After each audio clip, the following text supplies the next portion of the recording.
इमरान की जिंदगी में शायद कोई लम्हा ऐसा आया हो जब इसने खुद को बेकार महसूस किया हो। हर वक्त कुछ न कुछ करने की आदत नहीं बल्कि ज़रूरत कहलाती है।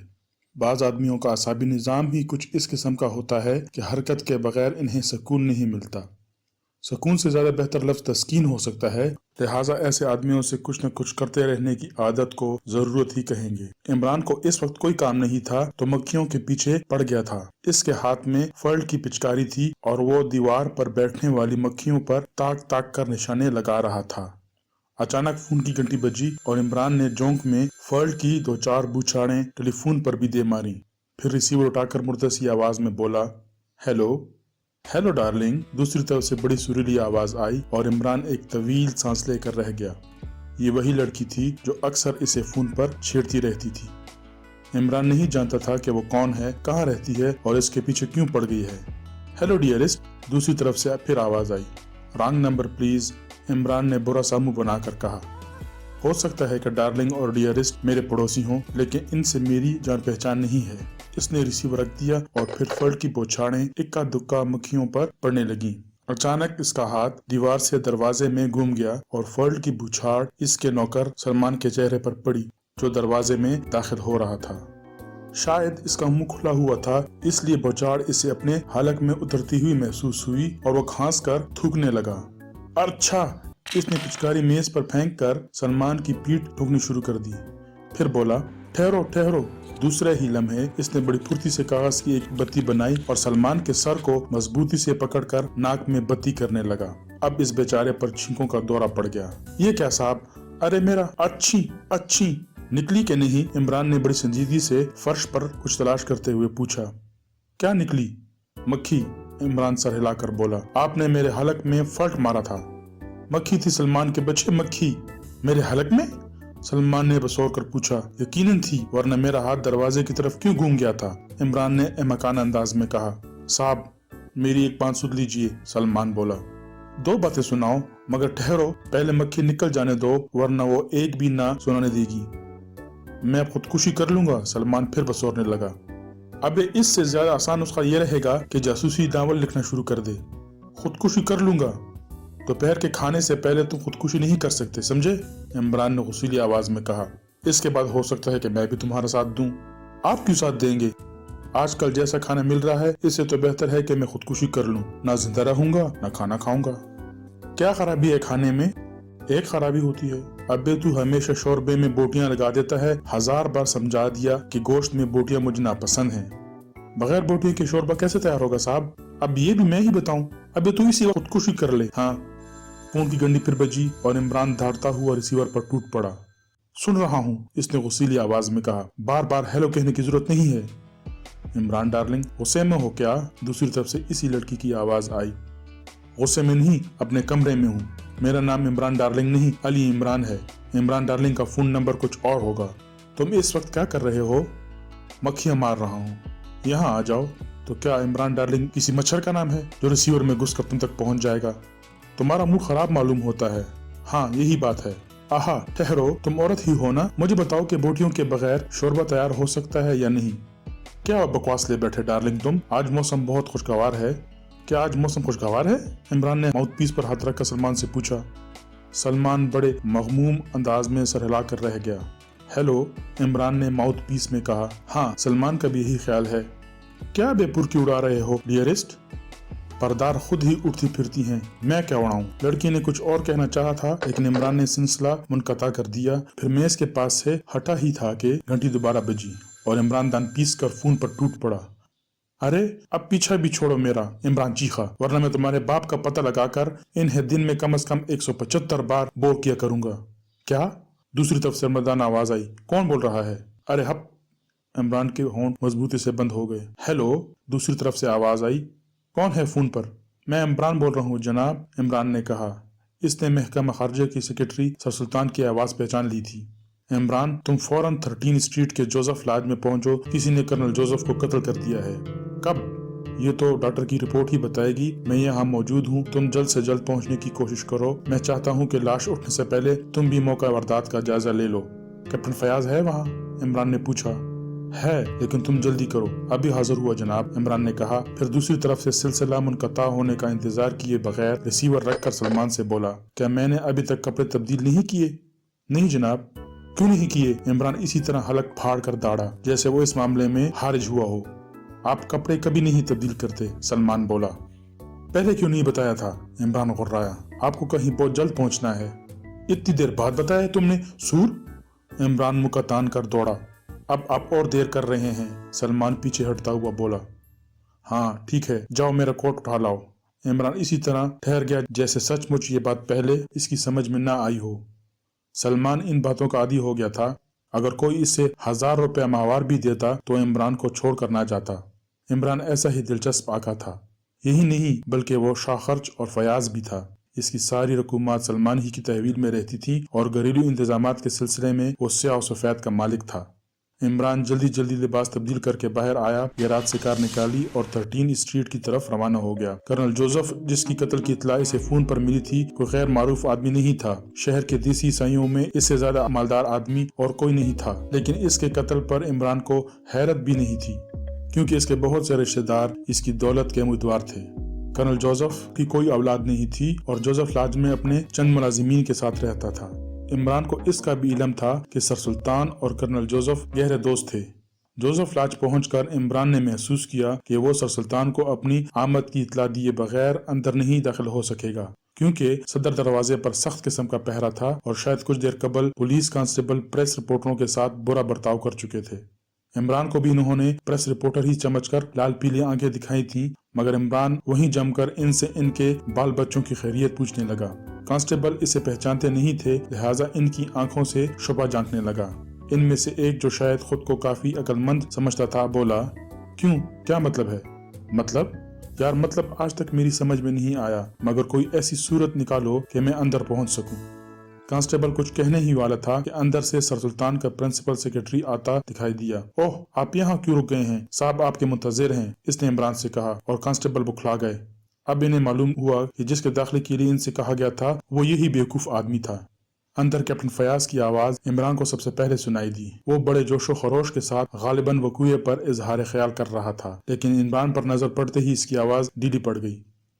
پولیس کے افیسروں کے علاوہ وہاں محکمہ خارجہ کے افیسر بھی موجود تھے۔ یہ چیز عمران کے لیے باعث تشویش تھی۔ سر سلطان کی موجودگی کے لیے تو یہی جواز کافی تھا کہ وہ کرنل جوزف کے دوستوں میں سے تھے، مگر ان کے محکمے کے دوسرے افیسروں کی موجودگی کا کیا مطلب ہو سکتا تھا؟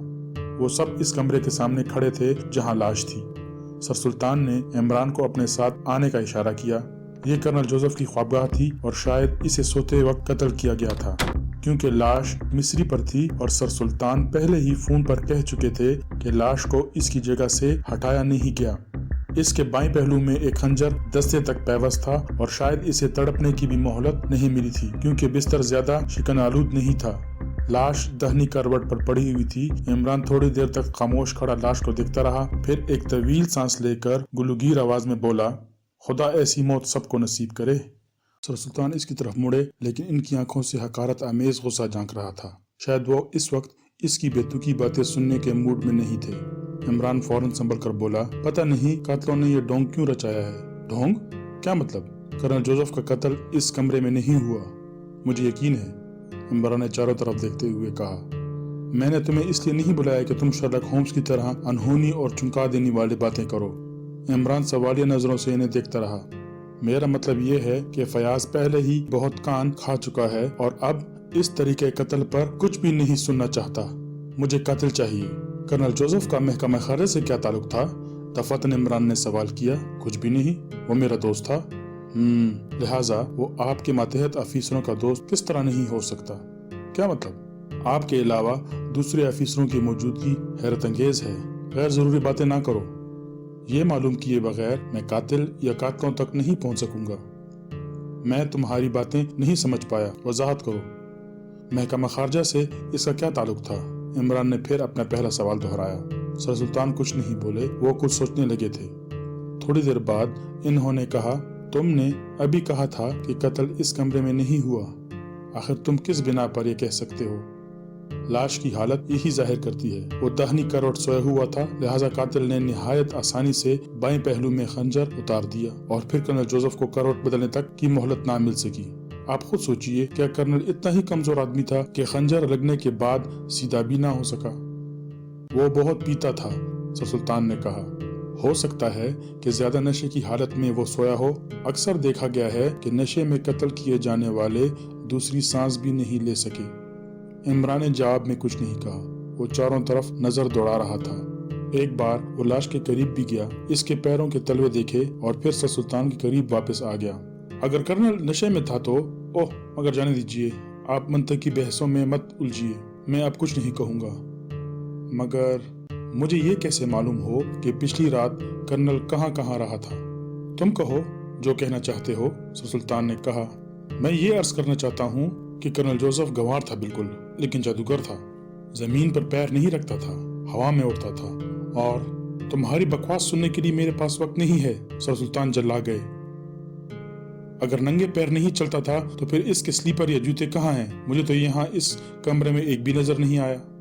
सर सुल्तान ने बुखलाकर चारों तरफ देखा और फिर इमरान की तरफ देखने लगे। क्या मैंने गलत कहा था? इमरान ने पूछा। इमरान संजीदगी से। हाँ, ये बात काबिल गौर है। वो पिछली रात जहाँ से भी यहाँ तक आया होगा, नंगे पैर ही आया होगा, लेकिन इसके तलवे मेरे नहीं हैं। ऐसा मालूम होता है जैसे इसके पैर जमीन पर पड़े ही ना हों। सर सुल्तान कुछ इस अंदाज में चारों तरफ देखने लगे जैसे इन्हें कर्नल जोसेफ के जूतों की तलाश हो। इमरान फिर लाश के करीब जाकर खंजर के दस्ते पर झुक पड़ा था। इसे देखते ही देखते वो बुड़बुड़ाया, आहा, ये खंजर, वाह! फिर वो सीधा खड़ा होकर आयत से बोला, ये खंजर किसी औरत का है। हाँ, शायद हो सकता है। इस पर मेमी बर्डफोर्ड कंधा है, सर सुल्तान बोले। और मेमी किसी औरत ही का नाम हो सकता है, इमरान ने कुछ सोचते हुए कहा। लेकिन खुद मेमी ही ने इसे इस्तेमाल ना किया होगा, वरना इतनी लापरवाही से इसे यहाँ ना छोड़ जाती।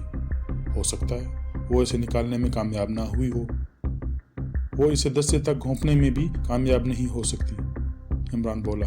मैं ठंडी लाश की बात कर रहा हूँ। ठंडी लाश? क्या मतलब? मैं ये अर्ज कर रहा था कि किसी ऐसी लाश के पहलू में जो ठंडी हो चुकी हो, दस्ते तक खंजर उतार देना आसान काम नहीं है। तुम क्या कहना चाहते हो? यही कि ये खंजर लाश ठंडी हो जाने के बाद घोंपा गया है। हो सकता है कि असली मुजरिम मेमी बर्डफोर्ड को फंसाना चाहता हो।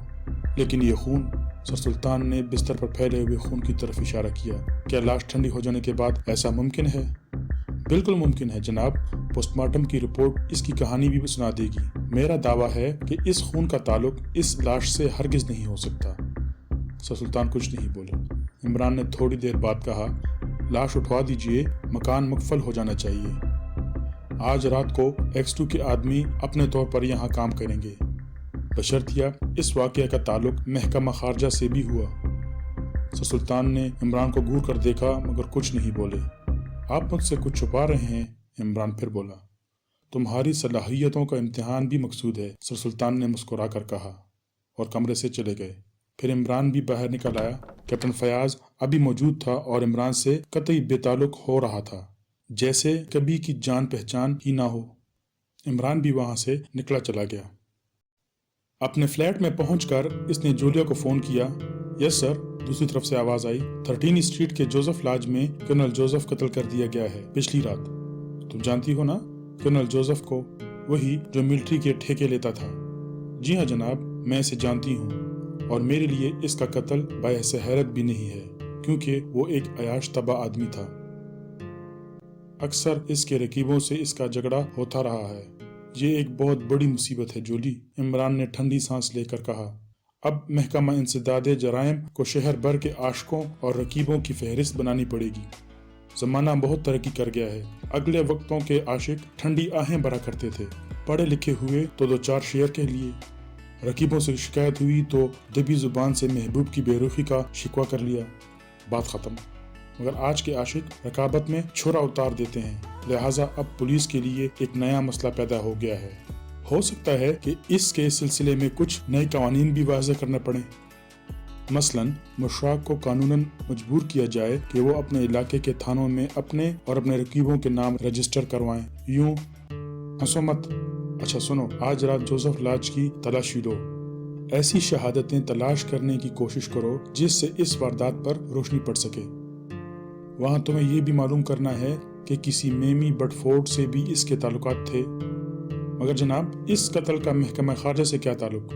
जोली, इमरान ने दफतन सख्त लहजे में कहा। जनाब, दूसरी तरफ से सहमी हुई आवाज आई। तुम्हें इससे कोई सरोकार न होना चाहिए। मैं माफी चाहती हूँ जनाब। इमरान ने मजीद कुछ कहे बगैर सिलसिला मुनक़ता कर दिया। केस पेचीदा था, इसलिए इसे सोचने पर मजबूर होना पड़ा। अगर वो खंजर किसी मेमी बटफोर्ड पर कत्ल का इल्जाम रखने के लिए था, तब तो केस में कोई पेचीदी नहीं थी। लेकिन अगर किसी मेमी बटफोर्ड का वजूद ही साबित ना हो सका, तो कातलों का ये रवैया गौरतलब था कि ये जरूरी था कि वो इसकी लाश को ख्वाबगाह में पहुंचाकर इसका लिबास तब्दील करवाते। लेकिन पोस्टमार्टम होने पर यह बात भी पोशीदा न रहती कि मौत खंजर लगने से नहीं वाक़ हुई थी। ऐसी सूरत में या तो कातिल अनाड़ी था या बहुत ही चालाक इस सूरत में जबकि ये सब कुछ इसने पुलिस को उलझाने के लिए किया हो।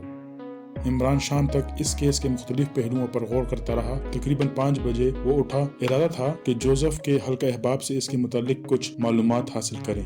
वो लिबास तब्दील कर ही रहा था कि फोन की घंटी बजी। इसने सोचा कि कैप्टन फयाज के अलावा और कोई ना होगा, मगर ये ख्याल गलत निकला क्योंकि दूसरी तरफ सर सुल्तान थे। इमरान, वो कह रहे थे, मेमी बटफोर्ड हकीकतन बहुत अहमियत रखती है।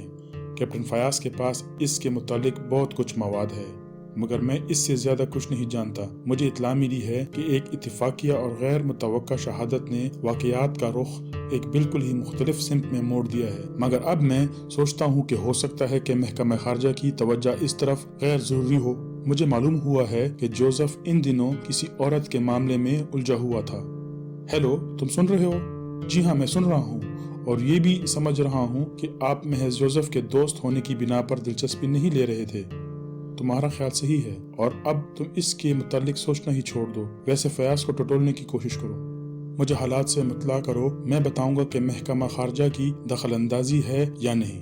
बहुत बेहतर जनाब, इमरान बोला, और दूसरी तरफ से सिलसिला मुनक़ता कर दिया गया। इमरान की दिलचस्पी बढ़ गई थी। अब अगर महकमा खारजा इस केस में दिलचस्पी ना लेता, तब भी इमरान की दिलचस्पी तो बरकरार ही रहती। यूं भी आजकल इसके पास कोई काम नहीं था। पहले इसने सोचा कि फयाज को फोन करे, लेकिन फिर इरादा तर्क कर दिया। वो सोच रहा था कि फयाज इस केस के सिलसिले में इससे भागने की कोशिश कर रहा है, लिहाजा अगर वो घर पर मौजूद भी हुआ तो वो इसे अपनी मौजूदगी की इत्तला हरगिज ना देगा। इसने फोन ही पर दूसरे जराये से इसके मुतालिक मालूम करना चाहा और कामयाब हो भी गया। कैप्टन फयाज इस वक्त टिप टॉप नाइट क्लब में मौजूद था। इमरान ने अपनी रिसीटर संभाली और वहीं जा पहुंचा। फयाज हाल में मौजूद था और इसके साथ इसके महकमे का एक आदमी इंस्पेक्टर परवेज था, जिसकी मौजूदगी का मतलब ये था कि फयाज यहाँ तफरीहन नहीं आया। इंस्पेक्टर परवेज अपनी डायरी खोले हुए इस पर कुछ लिख रहा था। फयाज इस तरह आगे झुका हुआ था जैसे वो इसे डिक्टेट करा रहा हो। इमरान बिल्कुल इस अंदाज में इनके करीब से गुजर गया जैसे इसने इन्हें देखा ही ना हो, मगर कैप्टन फयाज की घूरती हुई आंखें इसका ताक़ुब करती रहीं। इमरान सीधा बार काउंटर की तरफ चला गया। काउंटर पर बारमैन तनहा था। इमरान इसे देखकर इस अंदाज में मुस्कुराया जैसे पहले की शनासाई हो। बारमैन को भी इखलाकन दांत निकालने और इसने सर की खफीफ सी चिंबिश से ये जाहिर करने की कोशिश की कि वो इसे पहचानता है। हालांकि शायद ही कभी इमरान बार के काउंटर की तरफ गया हो। वो इस क्लब का मेंबर जरूर था, लेकिन गुजर शाज़ो नादिर ही होता था। कहो, क्या बात है? इमरान ने काउंटर पर कोहनियां टेक कर आगे झुकते हुए आहिस्ता से कहा, मैं हजारों बार मैनेजर को आगाह कर चुका था, एक न एक दिन खुफिया पुलिस वाले यहाँ जरूर आएंगे। अपने हाथ साफ रखो। हमारे हाथ बिल्कुल साफ हैं जनाब, बारमैन मुस्कुरा कर बोला। वो दोनों साहिबान तो किसी मेमी फोर्ड के मुतालिक पूछ रहे थे। हाँ, मेमी फोर्ड के मुतालिक? इमरान ने हैरत जाहिर की। हालांकि मेमी बटफोर्ड? जी हाँ, बारमैन जल्दी से बोला। पता नहीं कब की मर खप गई। इस जमाने के 2 वेटर यहाँ अब भी हैं, वो खुद भी इसके जनाजे में शरीक हुए थे। और क्या? इमरान सर हिलाकर बोला। मगर मेमी के मुतालिक वो कुछ पूछ रहे थे। वो तो बड़ी अच्छी लड़की थी। ऐसी नहीं थी कि खुफिया पुलिस वालों को इसके बारे में पूछगछ करनी पड़े। क्यों? मैंने देखा नहीं है जनाब, लेकिन सुना है कि वो बहुत खूबसूरत थी और क्लब के मुस्तकिल मेंबरों की तादाद इसी की वजह से बढ़ गई थी। आह हाँ, मुझे याद है, इमरान बोला। बहुत खूबसूरत थी, और जब वो यहाँ तुम्हारी जगह खड़ी होकर शराब दिया करती थी। यहाँ? आप कुछ भूल रहे हैं जनाब, वो बारमेड नहीं थी बल्कि रकासा थी। ओफो, मेरा हाफजा, ठीक है वो रकासा ही थी। आज तो भाई कलाकंद की कॉकटेल पीने को दिल चाहता है। कलाकंद की कॉकटेल? बारमैन मुतहिराना अंदाज में आंखें फाड़ कर बोला, नहीं तोबा, शकरकंद की। आपका हाफजा जनाब, कहीं आपके जहन में टमाटर की कॉकटेल तो नहीं है? हाँ हाँ वही, पता नहीं क्यों ये टमाटर मेरे जहन से हमेशा निकल भागता है। क्या तुम मुझे इसकी वजह बता सकते हो? आहा, अब याद आया, मेमी बटफोर्ड कच्चे टमाटर बहुत पसंद करती थी। मुझे इसका इल्म नहीं है, आपकी खिदमत में क्या पेश करूं? नहीं, आज मैं बहुत उदास हूँ, शराब नहीं पीऊंगा, वरना यही उदासी रोने पीटने में तब्दील हो जाएगी। उदासी में पीता हूँ तो दादी जान मरहुमा याद आ जाती है। बारमैन गालिबन उलझन में पड़ गया, इस जुमले पर हंस पड़े या इसे अफसोस का इजहार करना चाहिए। अचानक इमरान पूछ बैठा, वो दोनों वेटर कौन हैं जो मेमी बटफोर्ड के जमाने में यहाँ थे? नंबर 1 और नंबर 2, बारमैन ने जवाब दिया और काउंटर पर रखे हुए जग उठाकर दूसरी तरफ रखने लगा। इमरान वहां से हट आया। अब भी वो अमदन फयाज से नजर मिलाने से गुरेज कर रहा था और फयाज का ये आलम था कि इसने इंस्पेक्टर परवेज को डिक्टेशन देने की बजाय इमरान को घूरना शुरू कर दिया था।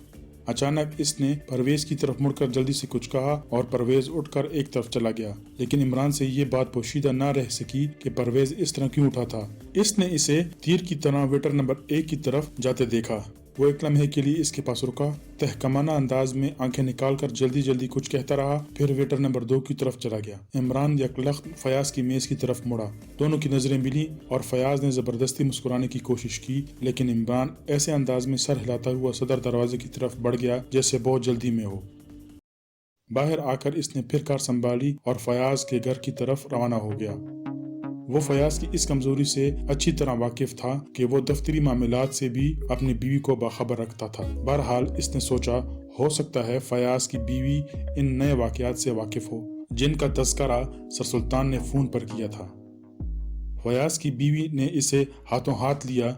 इमरान से शाज़नादिर ही मुलाकात होती थी। फयाज नहीं है? इमरान ने अफसोस जाहिर करने के अंदाज में कहा। नहीं, क्यों, कोई खास बात? अरे कुछ नहीं, इसी मेमी बटफोर्ड ने परेशान कर रखा है, पता नहीं वो कमबख्त कहाँ मिलेगी। वैसे मेरा ख्याल है कि वो आजकल शादाब नगर में मुकीम होगी। फयाज साहब कब से नहीं मिले? इसकी बीवी ने मुस्कुरा कर पूछा। बस सुबह कर्नल जोसेफ के यहाँ मुलाकात हुई थी। आहा, इसीलिए मेमी बटफोर्ड शादाब नगर में मुकीम होगी। फयाज की बीवी हंस पड़ी। क्यों, क्या मेरा ख्याल गलत है? इमरान ने कहा, फिर झंझला कर बोला, मैं हर बार सोचता हूँ कि अब फयाज के लिए काम ना करूँगा, लेकिन ओहो, देखिए इन्हें मौका ना मिला होगा कि आपसे मिल सके। बहरहाल मेमी बटफोर्ड मर चुकी है। ईसाइयों के कब्रिस्तान में इसकी कब्र भी मौजूद है। लोह पर मेमी बटफोर्ड तहरीर है, मगर कब्र का पता कैसे चला? मैं इस केस से कतई हाथ खींच लूंगा। इमरान गुस्से लहजे में बोला। यकीन कीजिए वो बहुत ज्यादा मशगूल हैं। हो सकता है अब आपकी तरफ गए हों। वैसे कब्र की दरियाफ्त बजाय खुद एक हैरत अंगेज कहानी है।